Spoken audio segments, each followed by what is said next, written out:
అందరికీ నమస్తే. Welcome to my channel health India.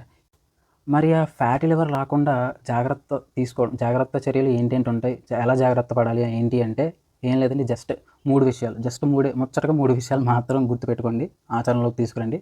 Set అయిపోతుంది. జీవితం 70% సెట్ అయిపోతుంది. ఏంటి అంటే ఒకటి, ఏం తింటున్నాం? ఎంత తింటున్నాం? ఏ టైంలో తింటున్నాం? ఈ 3 విషయాలు చూసుకుంటే మంచిగా పనిచేస్తుంది మీ బాడీ. ఏం తింటున్నాం అనేది చెప్పాను కదా! మంచి ఫుడ్ హ్యాబిట్స్ అలవాటు చేసుకోండి.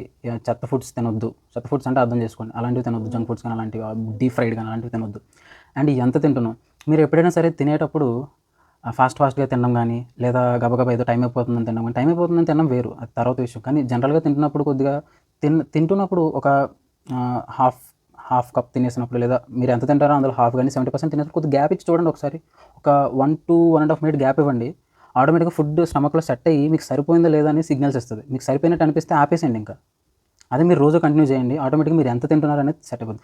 అండ్ ఇంకా ఏ టైంలో తింటున్నారు అంటే ఎలా ఎఫెక్ట్ అవుతుందంటే, మీరు లేట్ నైట్స్ తింటే మీ బాడీ ఒకలా రియాక్ట్ అవుతుంది. అదే మీరు డే టైంలో కానీ జనరల్‌గా తినాల్సిన టైంలో తింటే ఒకలా రియాక్ట్ అవుతుంది. సో, డిఫరెన్స్ ఉంటుంది. ఒకసారి గమనించి చూడండి. సో, ఇవి మీరు ఫాలో అయితే ఆటోమేటిక్‌గా ఇటువంటి ఇబ్బందులు, ఫ్యాటీ లివర్ అన్నీ మనకు అనవసరం ఇంకా. చాలా మన పనేదో మనం చూసుకోవచ్చు. ఓకే. ఇది ప్రివెన్షన్. మరి ఏ ఫుడ్స్ వల్ల మెయిన్‌గా వస్తుంది? ఏంటో తెలుసుకోవాలని ఉందా? Stay tuned. నెక్స్ట్ షార్ట్‌లో చూద్దాం. వీడియో నచ్చితే లైక్ చేయండి, షేర్ చేయండి, సబ్స్క్రైబ్ చేయండి.